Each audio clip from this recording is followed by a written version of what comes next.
Salut les amis. Bon, ce n'est un secret pour personne. Le marché, il se tend considérablement. Bon, la concurrence, elle s'intensifie et les biens à la vente se raréfient. Du coup, moins de biens et plus de concurrence, mathématiquement, moins d'opportunités pour vous. Dans cette situation, la plupart des conseillers cherchent à trouver de nouveaux biens en multipliant les actions de prospection et c'est normal. Alors cela peut être de la prospection physique, digitale ou voire même téléphonique. Mais malheureusement, cette stratégie consistant à chasser la prochaine nouveauté sur le marché, eh bien, elle est très énergivore et clairement, il faut sans cesse jouer des coudes. C'est une stratégie par contre qui est courageuse, mais clairement, elle est fatigante et elle n'est pas forcément rentable. Alors, bonne nouvelle parce qu'il existe une autre façon de s'y prendre pour augmenter ses ventes aujourd'hui. C'est vraiment un moyen qui est délaissé par vos concurrents et qui pourrait vraiment vous rapporter gros. Vous voyez cette pièce?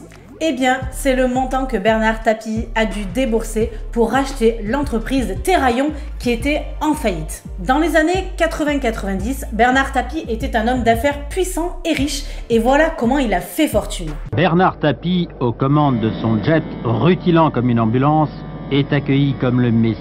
En quelques années, il a sauvé 7000 emplois et ce faisant, s'est constitué à bon compte, uniquement à partir d'entreprises jetées à la casse, un groupe industriel qui vaut déjà son pesant de milliards. Les patrons sur le déclin menacés par ce récupérateur d'épaves ne l'aiment guère.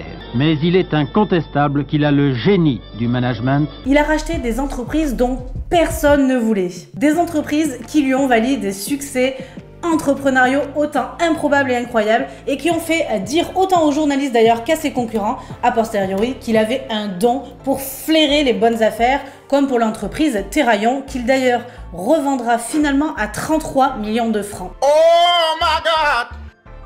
Alors dans votre cas, il serait bon de s'inspirer peut-être de Bernard Tapie, le récupérateur d'épaves. Et je vais vous aider maintenant à appliquer cette méthode à votre métier pour aussi transformer le plomb en or.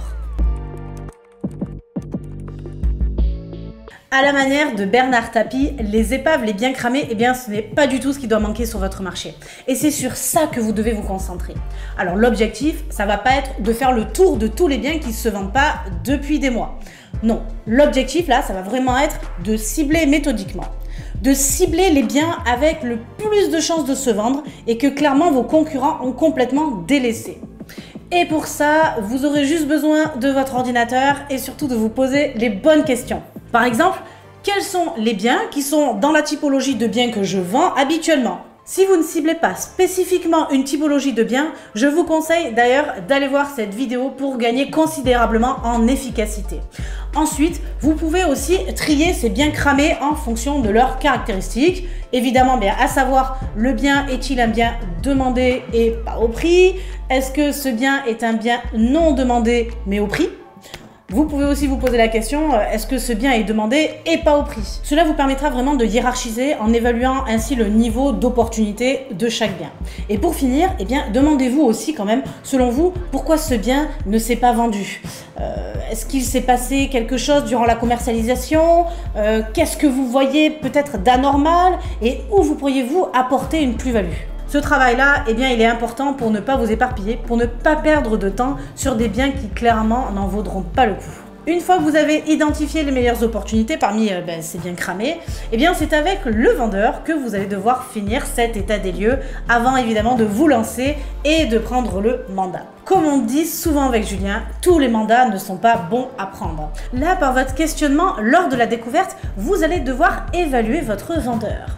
Vous allez devoir évaluer son degré de déception, de contrainte auquel il va devoir faire ou non faire face à la réalisation de son projet futur et surtout eh bien, son degré de motivation. Ensuite, évidemment, viendra le temps de la négociation lors de la prise de mandat ou la fixation du prix qui sera évidemment très importante aussi. Une fois que vous aurez cerné votre vendeur et évalué l'opportunité pour vous de faire ou non aboutir cette vente, vous avez entre guillemets saisi le plomb. Il est temps maintenant de mettre en œuvre vos talents d'alchimiste. Bon, ça y est, vous avez le bien que personne ne veut, vous avez fait un diagnostic et vous avez évalué son opportunité, puis vous avez retravaillé avec le vendeur les points importants pour la vente. Il est temps maintenant de remettre le bien sur le marché. Premièrement, maintenez le bien en off-market. Alors, le principal problème d'un bien qui ne se vend pas depuis plusieurs mois, vous le savez, eh bien, c'est que par définition, il devient très difficile d'attirer de nouveaux clients. La première chose à faire, et là, il va falloir vraiment être pédagogue avec votre vendeur parce que c'est dans son intérêt. Vous allez devoir lui expliquer que son bien, il doit être vraiment retiré pendant quelques semaines des portails traditionnels immobiliers. Alors bien sûr, cela ne veut pas dire que vous allez rester sans faire de visite non plus, mais que pour susciter de nouveaux potentiels acheteurs et pour drainer de nouveaux appels, eh bien, il est préférable de reculer pour mieux sauter et donc de faire disparaître juste un temps son bien sur le marché. Faites du neuf avec du vieux. Passé ces quelques semaines de retrait du bien sur le marché, évidemment, eh bien, une erreur serait quand même de remettre le bien sur le marché de la même manière. C'est-à-dire, finalement, en remettant les mêmes textes, les mêmes photos, les mêmes caractéristiques. Donc là, il va falloir être malin. Prenez des photos sous des angles qui n'ont jamais été pris. Faites attention de ne pas dévoiler des éléments qui permettraient de reconnaître le bien trop facilement. Et dans le même sens, comme votre but est de générer un maximum d'appels, ne publiez pas plus de 3 photos, vous allez voir, c'est important. Concernant le texte et la description, c'est la même chose. Soyez évasif sur les caractéristiques. Donnez envie et jouez sur la curiosité. Bon, n'oubliez pas, le but de l'annonce, ce n'est pas de renseigner l'acheteur, mais clairement, c'est de générer un appel et donc la curiosité. Proposez des services supplémentaires. Si le bien est invendu depuis longtemps, eh bien, il se peut aussi qu'il ne soit pas qu'une question de prix. Peut-être que les conseillers immobiliers en charge du bien n'ont clairement pas fait leur job. Peut-être qu'ils n'ont pas su valoriser le bien comme il se doit auprès des acheteurs. C'est un paramètre qu'il vous faut prendre en compte. Alors, pour pallier à ça, vous pouvez par exemple, si le bien est un peu vieillissant, faire des plans d'aménagement, de décoration, soit en faisant appel à un décorateur proche de chez vous, soit en utilisant des outils en ligne pour faire des plans. Ce qui permettra évidemment aux acheteurs de mieux se projeter. Vous pouvez aussi faire établir des devis. Alors cette fois-ci, c'est plus pour accélérer le processus de décision de l'acheteur et puis pour lui faire sauter un peu tous les freins potentiels à l'achat. Donc ça, il faut s'y prendre à l'avance. Pour finir, vous pouvez aussi donner quelques conseils simples mais très utiles sur la dépersonnalisation du bien aux vendeurs. On le sait, parfois les vendeurs, ils ont tendance à marquer un peu trop leur goût ou de leur personnalité le bien qu'ils veulent vendre. Quatrièmement, organiser des portes ouvertes. Les portes ouvertes, c'est vraiment un excellent moyen pour créer un engouement sur le bien. Ça permet de montrer aux acheteurs qu'ils ne sont pas seuls à s'intéresser au bien, ce qui va clairement créer un sentiment d'urgence ou de pression.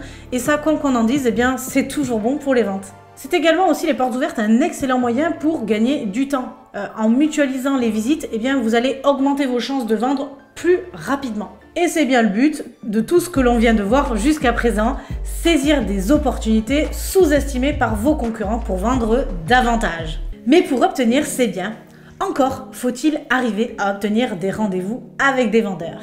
Et on sait que ce n'est pas toujours évident. Et c'est pour cela qu'avant toute chose, vous devez apprendre à surmonter la fameuse barrière qu'expriment vos vendeurs lorsqu'ils vous rejettent.